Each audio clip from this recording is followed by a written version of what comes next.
अस्सलामुअलैकुम वरहमतुल्लाहि वबरकातुह। आज मैं उन स्टूडेंट से मुखातिब हूँ जो senior secondary school boys AMU Aligarh में एडमिशन ले चुके हैं और उनको हॉस्टल चाहिए। अब हॉस्टल के लिए उनको अल्लामा इकबाल बोर्डिंग हाउस में दिया जाता है, लेकिन उसके लिए मेरिट बेस पे वहाँ दिया जाता है तो सब लोगों को नहीं मिल पाता, जिसकी वजह से अल्लामा इकबाल बोर्डिंग हाउस के वेब पेज पर और नोटिस और एंड सर्कुलर जो लिंक है उसमें भी एक नोटिस आया हुआ है कि गूगल फॉर्म वो स्टूडेंट भर दें जो कि 11th में हॉस्टल लेना चाहते हैं। तो उसके लिए बहुत सारे बच्चों ने भर भी दिया होगा और जो लोग नहीं भरे हैं वो भर दें और आसानी के साथ और सब कुछ सही से उसको भरें।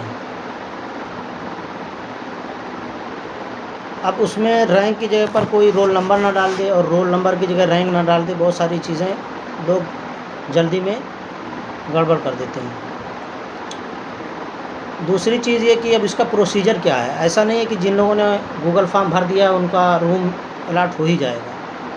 उसमें जैसा कि नोटिस पे आया हुआ है, आप लोग को पता भी होगा कि उसमें दिया हुआ hostel allotment will be made strictly on the basis of merit and rank in the entrance examination, यानी कि मेरिट बेस पे ही होगा। अब मेरिट बेस पे होगा तो ऐसा नहीं है कि जितने स्टूडेंट ने फॉर्म भरा है सबका ही हो जाएगा। तो उसके लिए यहाँ रैंक वाइज लिस्ट निकाली जाती थी और इंशाल्लाह इस बार भी निकाली जाएगी, उम्मीद तो यही होगी। उसमें एक ही दिन में सबको नहीं बुलाया जाता है, day by day shift wise बुलाया जाता है ताकि गैदरिंग ना हो और आसानी से स्मूथली काम हो सके। अब रैंक वाइज इस तरह से निकाली जाती, मान लीजिए कि 100 से लेकर 400 तक एक बार निकाल दी गई, या 100 से लेकर 200 तक एक बार निकाल दी गई, फिर 200 से लेकर 300 तक एक बार निकाल दी गई, अलग अलग डेट में। तो जिन डेट में बुलाया जाता है उन्हीं डेट में लोगों को आना होता है। ऐसा नहीं है कि एक ही दिन सब आके पहुँच जाए, तो ऐसा नहीं होता। इसलिए बहुत सारे बच्चों को अभी कन्फ्यूज़न था कि अब गूगल फॉर्म भर दिए तो ऐसा लगा उन लोगों को कि रूम अलॉट हो ही गया। ऐसा नहीं है, अभी रैंक वाइज लिस्ट निकलेगी उसी वेबसाइट पर जहां आप लोगों ने गूगल फॉर्म भरा है, और वहां पे आप लोग देखेंगे, उसके बाद ही आएंगे। अब उसका प्रोसीजर क्या होगा, उसके साथ क्या क्या डॉक्यूमेंट लाना होगा, अब स्कूल से कंप्लीट करने के बाद ही सब लोग आएँ। स्कूल से बहुत सारे फॉर्म रह जाते हैं उनके, तो वो सब कंप्लीट करने के बाद ही हॉस्टल के लिए अप्लाई करें, हॉस्टल में आएँ। अब डॉक्यूमेंट में जैसा कि 12th वालों का अभी 14 जुलाई से नोटिस से वाज़ेह है कि 14 जुलाई से भी 12th वालों का अलॉटमेंट होगा। अब जाहिर सी बात है 2-3 दिन 4 दिन, अब देखिए कितना एडमिनिस्ट्रेशन लेते हैं, एडमिनिस्ट्रेशन के लोग कितना टाइम उसमें लेते हैं, उसके बाद अगला नोटिस आएगा। अब उसमें 12th वालों का आप लोगों ने देखा होगा कि उसमें बहुत सारी चीज़ें मांगी गई हैं, जो कि स्टूडेंट जब आते हैं तो यहाँ आकर फिर परेशान होते हैं, वो चीज़ें उनके पास होती नहीं है, फिर भागना दौड़ना पड़ता है। तो वो बेहतर ये है कि आने से पहले ही वो सब कंप्लीट करके ही लाएँ। अब 12th वालों की नोटिस आप लोगों ने अगर नहीं देखी है तो देख लीजिए उसमें क्या चीज़ है।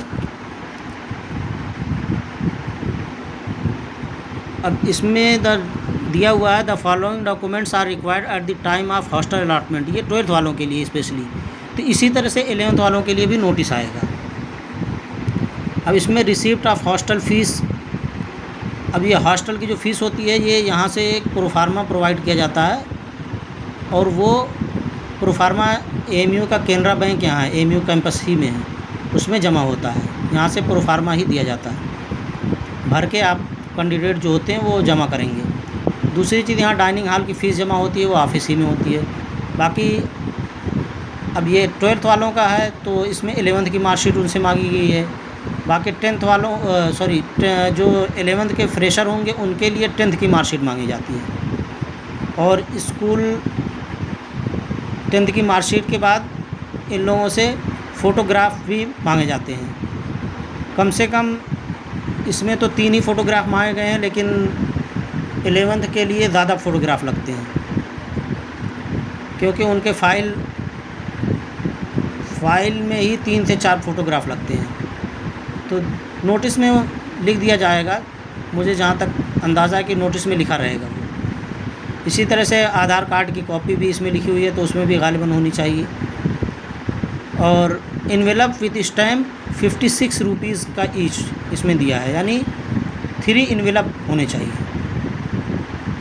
और उसमें 56 रुपीज़ का। ये सब बच्चे लेके आते नहीं हैं तो बाद में परेशानी होती है, इसलिए वो सब साथ में ही लेके जाएं।